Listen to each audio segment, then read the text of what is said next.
Nation, welcome to episode 217 of Random Musings from the Clinical Trials Guru. This will also go on the YouTube channel. Short week, Thanksgiving. I'm here on a Monday night at the clinic, watching the Rams-Chiefs game on Monday Night Football. A lot of fantasy implications there with me and Chris going head-to-head this week against each other. But it's been busy. But it's going to be nice to have the Thanksgiving holiday to recover. But I wanted to get a podcast in today before I'm done for the week, and actually probably do another one tomorrow with Chris. But I wanted to do this because I've been getting a lot of emails and a lot of themes with these emails, a lot of the same themes from the emails or the text or the LinkedIn messages, Instagrams. Those are like the biggest places people reach out to me in regards to patient recruitment, which is very telling because that indicates that people are having studies, clinics are having studies, sites are getting studies, even research naive physicians are getting studies in a November 2018 world. I think that is going to continue into 2019, and then what happens after that is anyone's best guess. But all I know is right now, the market's looking really good. Sites are getting studies.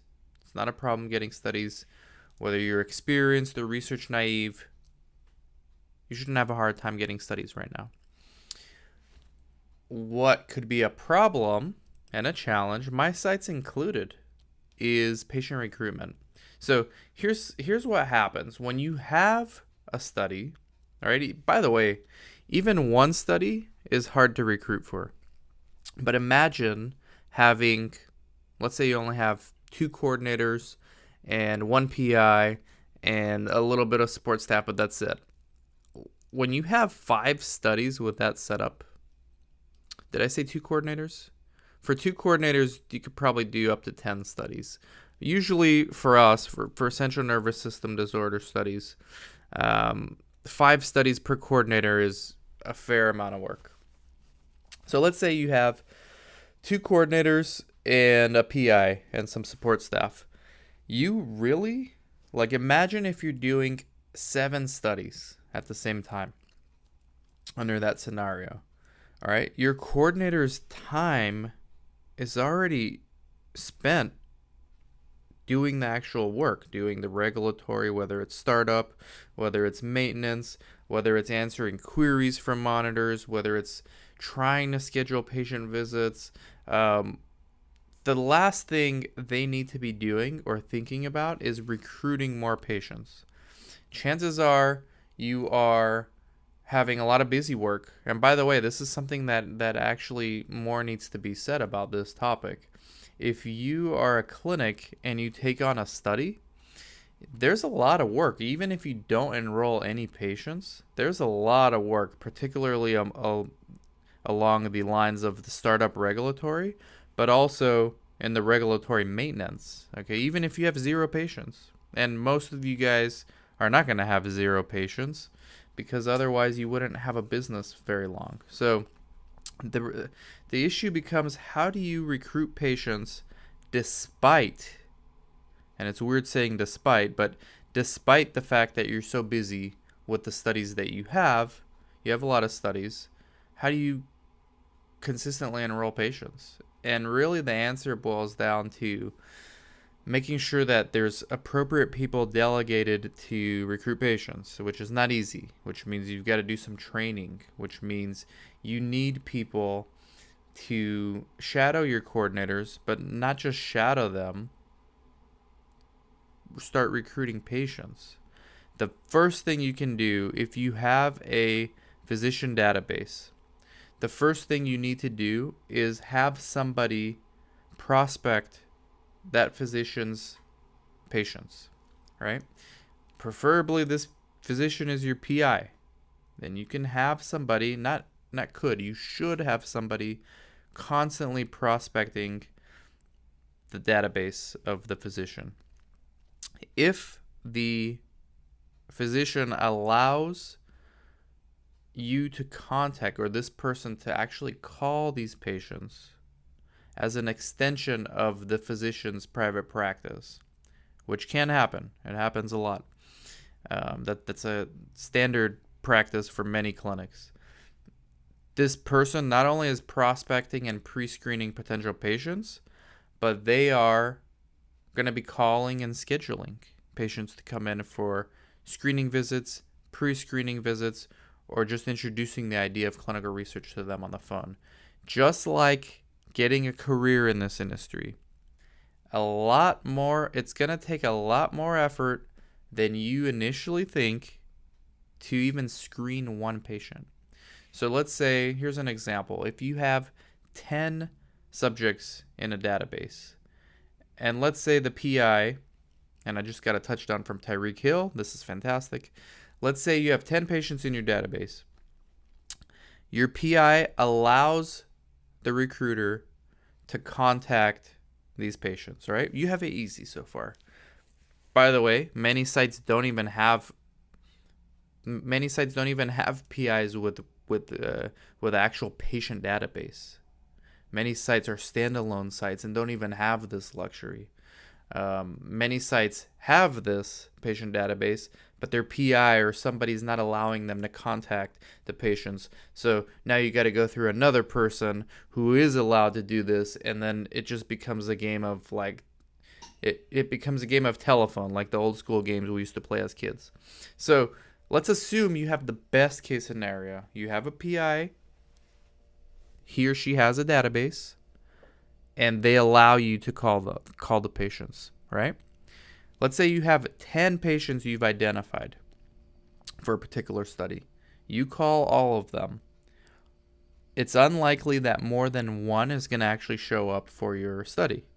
I have the numbers. We see this all the time at our sites. That's about the ratio that you'll get. You'll get many that are not interested. Okay, that's the majority. And then you'll get some that say they're interested, but then they don't show up, and then that's the whole following up process, right? So one out of 10. So you can see why clinics have a hard time. That's under the best case scenario. If your PI has a patient database and if they allow you to call them directly. Imagine if they don't, right? Now you got to go out and find physicians, sub-investigators, or just physicians that are going to be referring patients. Now you got to sell them on the idea of referring patients, sell them on the idea of research, and then follow up with them on making sure that it actually happens. So you can quickly see how in a market like we're in now, the challenge immediately becomes patient recruitment. Even if you have one study, but imagine 7 studies or 10 studies, or like my clinic here, we have 6 studies all enrolling right now, and it's me, Monica, and 2 assistants. All right, like that's a just recruiting for this site is a full-time job, and we're working on having people do just that. But we just brought them in recently, so we have to train them on this process. That means I've got to do it. That means Monica's got to do it. So until these people get up to speed on recruiting. All right. So it's going to be a lot harder than you think it is. I'm getting stories from sites that are trying to cut corners on this. They're trying to use various tactics to attract more patients in. I can't get into specifics of exactly what they're doing, but they're somewhat deceptive tactics when it comes to patient-facing recruitment material, which I don't think is moral in this case, and I can't say the exact example, but they're questionable when it comes to ethics in these strategies. But you're seeing a lot more of this in this kind of a market. When there's not that many studies out, it's actually easier to recruit because you have less of a study supply, and you have excess resources in the form of human resources that you can allocate to recruit for those fewer studies. It just makes sense. When you have a lot of studies, you have to use all your human capital on servicing those studies. It doesn't always mean patient recruitment, and patient recruitment is tough. So when the rubber meets the road and you have a choice between answering some queries because the monitor's upset, or filing some reg docs, or finishing up an existing patient visit, as opposed to prospecting new patients, the choice is going to be simple for whoever that person is. They're going to take the bird in the hand as opposed to two in the bush, in the form of, let me just focus on my existing work rather than creating more work for me, which opens up another can of worms. Because if a coordinator is busy, why would they go out of their way to just make themselves busier? You have to have incentives in place if you're the site director. You have to have systems in place to where you're not relying on the coordinator to do the recruitment. Most research sites don't even have recruiters. You need a dedicated recruiter. All right, and we've done entire webinars on this. But the best way to do it is to prospect with your PI's database or your PI's sphere of influence database. That's the first thing this recruiter should be focusing on. The next thing they should be doing is constantly utilizing Craigslist. All right, I'm a fan of Facebook, but Craigslist in most markets is about $5 to post. And you can post either in the volunteers or in the gigs section, which is typically where many research sites post. For $5, you can get the phone ringing, okay? But then again, the coordinator's not going to be the one doing all the pre-screening if they're busy. They have, here I ran a Craigslist ad last week. We had the phone ringing constantly. I don't want my coordinator pre-screening and wasting time. I want somebody else doing that. I want the patient recruiter doing that, right? Workflow efficiency. You can't have one person doing everything at your site, especially in a market like this one. So Craigslist is good. If you have exhausted Craigslist, Facebook works as well. I've done an entire video on how to run a Facebook ad effectively. Facebook's always changing the algorithm, but you can YouTube how to run a Facebook ad on YouTube and get informed on how to do that. And actually, it's fairly effective. It costs a lot more, but it's, if nothing else is working, why not try? And oftentimes you can get that reimbursed by the sponsor. So just another thing to consider. So patient recruitment, some sites have call centers. These are the bigger clinics. They have a more of a streamlined approach. But even these places with the streamlined approach, the risk for these places is that they start cutting corners, right? And hopefully you don't see too much of that, but I've had 2 emails in the last week from people that are affiliated with big clinics, and they're the recruiters, and they're having second thoughts about being able to perform their job duties appropriately because they don't believe that it's ethical. So for all you site owners out there, you got to really make sure that your staff is on the same page with you. And here's another thing, it always turns out that these clinics, whether big or small or medium sized, it almost always turns out to be the case that these sites with the questionable practices when it comes to recruitment are also the ones with the highest turnover of staff, and are also the ones that actually don't treat their staff well. So here's some advice. If you are trying to cut corners and you don't want to get in trouble, there is something called the whistleblowers. You better learn how to treat your staff better, all right? If you're going to ask somebody to cut corners, you don't enforce every single rule in your employee handbook when it comes to them doing their job. For example, taking breaks, talking during work, like all these people who run their clinics like tyrants. It's a double-edged sword. If you want your employees to do what you're wanting them to do, and it's questionable practice, I'm not advocating you do this, but think about how you're treating them on the other side of it, right? It doesn't take much for them to be disgruntled and then go call the IRB, and that's it with your study. So surprisingly, or actually maybe not surprisingly, I've gotten a few emails recently from that. So that's I've got my finger on the pulse of this industry right now, November 2018, and a lot of the questions I'm getting, a lot of the issues I'm getting from people, besides the usual career questions and how to get more studies for my new site or how to get into this industry as a new site owner, which are year round. Right now what I'm getting is efficiency in the workforce and patient recruitment. Those are the big ones. So that's just my thoughts on patient recruitment. Don't forget connecting with the patient advocacy groups in your area. For example, the Alzheimer's Association or other advocacy groups in your area. Connect with support groups in your area. I had a client who is considering going to a support group, and the client was actually asked a good question, so this may apply to you guys listening or watching. Do you need IRB approval if you're going to go to a support group and either present or just be a part of the support group, right? So if you ask 10 different IRBs, you might get 10 different answers. To be on the safe side, right? Get anything that you're going to present approved by the IRB. Oftentimes you already have these things approved by the IRB. Most studies will provide you with flyers that are already IRB approved that you can distribute to your colleagues, to other clinics, to community centers, to support groups, right? If you're going to be presenting anything, you should be presenting that at the support group.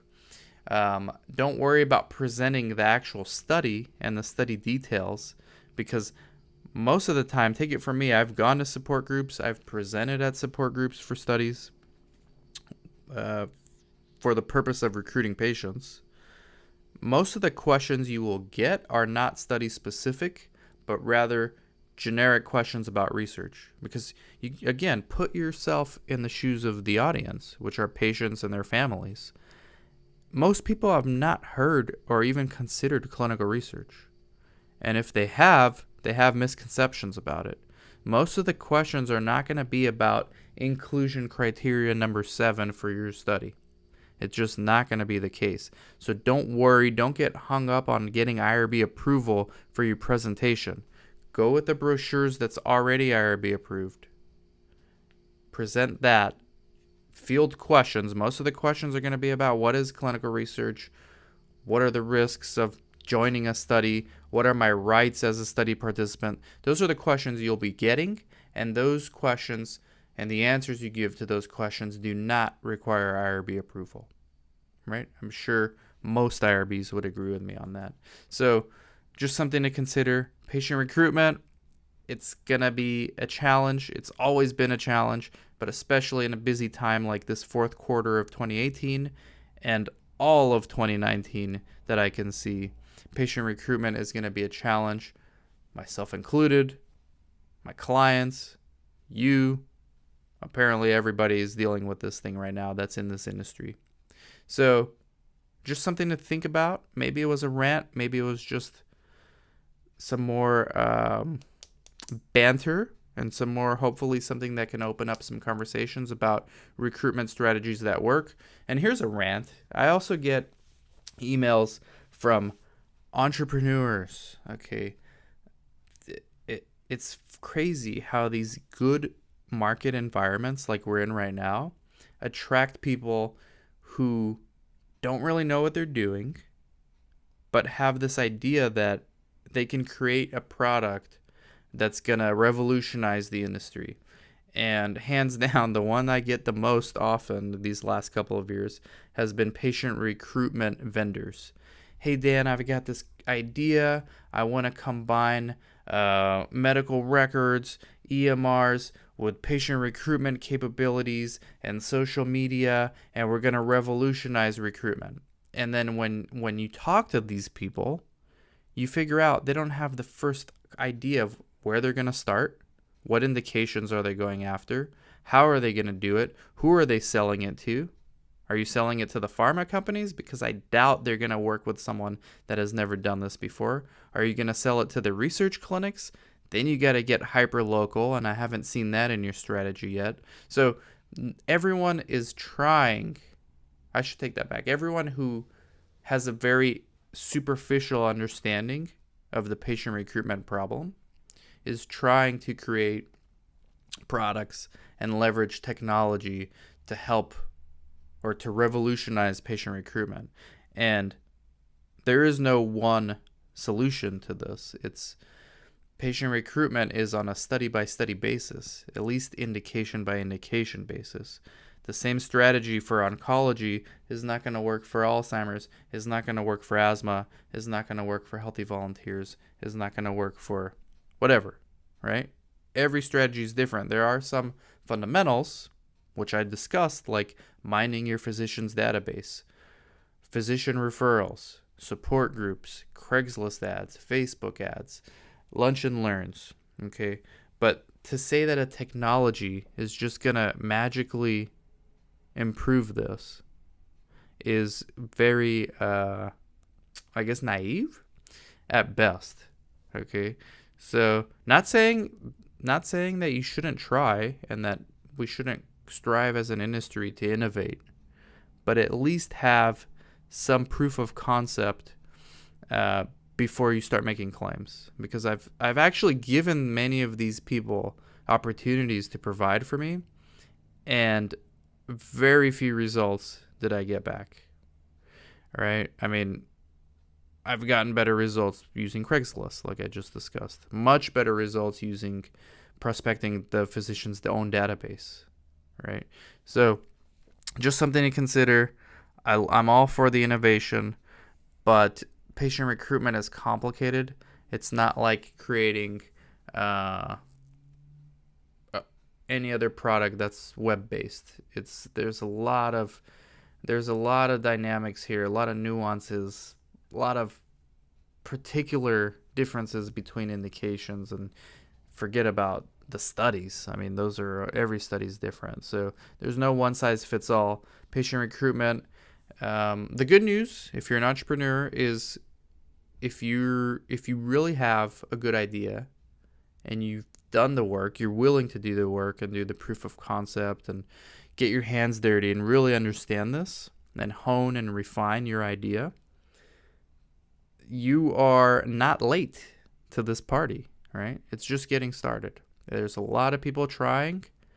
No one is successful right now when it comes to patient recruitment. So, and technology. So just something to consider. Talk to y'all later. Happy Thanksgiving. Try to do another podcast tomorrow before Thanksgiving. Would love to hear your comments on this topic, and catch y'all later. Bye-bye.